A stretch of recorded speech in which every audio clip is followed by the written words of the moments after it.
We talked a little bit about Disney and its indoctrination to our young people. Dan, this is another question that relates in some capacity. The LGBTQ effort is making its way, unfortunately, into our classrooms. And what would you say to a parent or a student if they were required to listen or participate in any kind of LGBTQ affirming curriculum? Yeah, I would say this is not an attend. I don't think it's necessarily an advocate at the point, but I think it's the idea of approval. And the reason why I would say that is because parents partner with education. And so therefore, if somebody makes that call as a parent, you have the responsibility to make sure you're the primary person for educating your son or daughter. And if they're educating them in something that is wrong, it's contrary to reality. Just like 2 + 2 is 4. It's not 5. And let's say a teacher is hired that is teaching, 2 + 2 can be whatever you want it to be. You go, wait a minute, this is my child in this context. That's not as crazy as you may think. Oh yeah, that's not. Just keep in mind, you can do that with a child who is under 18. But once they're above 18 or college, once they're in college, they're not going to let you do that. So keep that in mind. Then we'll just carve out the first. Yeah. So I'd pray for wisdom. I'd pray to be respectful. I would engage the teacher if this is a subset. So talk to the teacher because it could be in isolation. If it's not, then I go, okay, I'm going to talk to the principal. And if it's still not getting anywhere that way and they're pushing particularly that thing, again, respectfully, understandably, recognizing that they might have a worldview that is not informed at all with the Bible. So I'm trying to engage them in a way that's respectful. My role as the parent, I want to support all of that stuff, but you may need to escalate it to the school board, engaging on that, and eventually you might need to leave that school system. That might be legitimate, but I think Christians, being salt and light in the world, need to kind of walk up that ladder in a respectful way. It's hard. I get it. Your kids are involved, especially younger kids. I mean, you're ready, pulling pins and going crazy.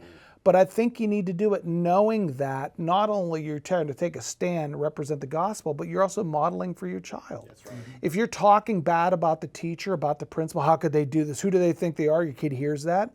Now your kid thinks that's the way to oppose the world in my life, in my future. And so therefore, you've got to be very mindful. You're leading in all of these things. Make sure you lead with proper motives, proper respect at the proper level of the authorities that you are answerable to while you're in that context, but maybe you need to be not in that context. And that goes to show how incredibly important it is where you buy a house. Yeah. My wife and I are doing premarital counseling with, over the last 6 months, 3 different couples. And we've talked to all of them. Where are you going to live? Where are you going to live? What are you going to do about school? And if they're homeschoolers, okay, live wherever you want, basically. But if you're considering public school as an option, or you don't have the money for private, then you must consider. I've shared with them where we live. We did put our kids in public school as they got older. We would have never done so in DeKalb County. And in our county, when they did sex ed at the middle school level, they let us parents know, and your kid can completely opt out. And in a very non-marginalizing way. So your kid's not the loser kid, right, who doesn't attend. That wouldn't happen in other counties, those types of things. So you have to consider this. School systems vary. Yeah, so you don't buy a nice house and end up hating the school district, and then you're like, now I'm going to lose $100K. I got to get out of here because we can't homeschool or whatever. It's a big deal. And we've as a family, 7 kids, so we've done homeschool, we've done private school, we've done public school. And the hybrid. Yeah, that's right. Just like and us, so we've done it all. So you have to be mindful. You never take time off. We always evaluate. Every year we'd say, okay, what is the next step that is best for our child? Recognizing we go to the parent nights at the public school, we engage, all the teachers know us. I'm actually on a parent advisory committee, which I'd rather not be, but we're evaluating right now actually the policy of discipline, all that stuff in the school. I have other things I can do, but there's a respect there of being involved and engaging that when something happens, because it will, I want people in the higher ups to know me, and then I'm supporting them as much as I possibly can. And that you don't just poke your head up when something's wrong. No. Right. We had a talk with our kids about disagreements with adults. Because, in your life, you're going to have disagreements over doctrines in the church with other Christians. You're going to have disagreements over politics. You're going to have disagreements over values.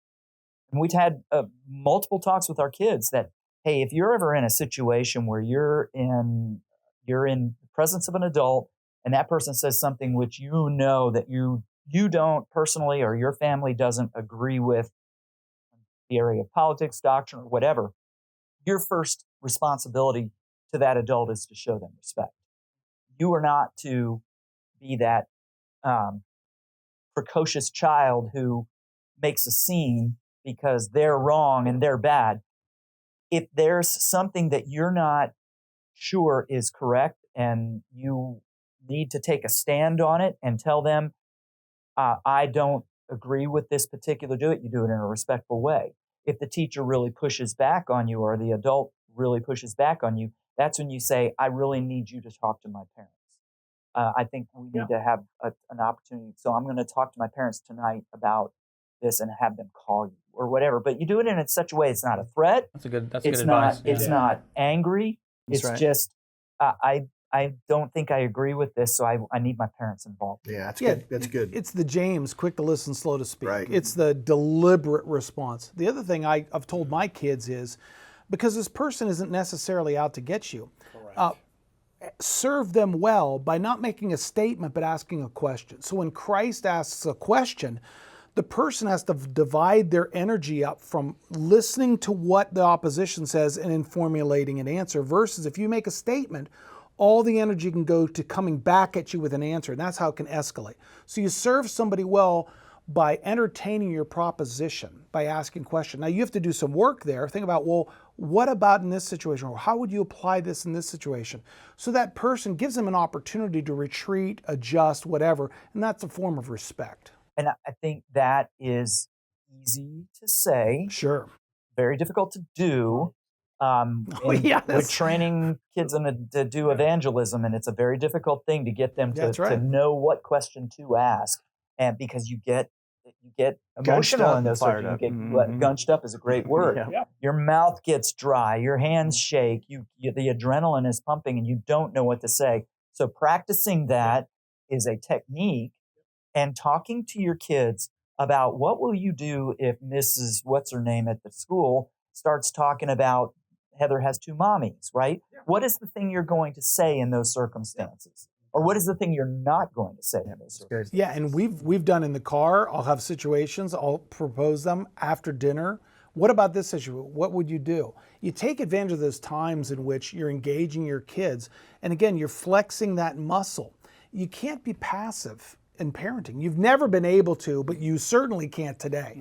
Because as we even talk about, there's dynamics to conversations that your kids, you don't want them to get lost in the turns. And sometimes you go, no, this is the answer here.